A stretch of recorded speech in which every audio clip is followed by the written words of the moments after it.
ఆసు పాములు కరిసే ఇసువంటి తావుల్లా భూతాలు దెయ్యాలు తిరిగేటి గడియల్లా ఎండిన సెట్టుకు రాలిన ఆకోలే ఒక్కదానివి నువ్వు రావులమ్మో రావులమ్మా ఎక్కెక్కి ఏడ్సేవు ఎందుకమ్మో ఎందుకమ్మా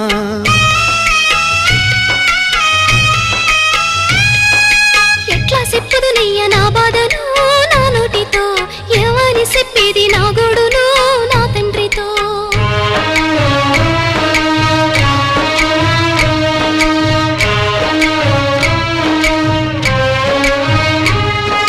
దయ్యాలు ముట్టిన ఫలమయ్యిపోతీని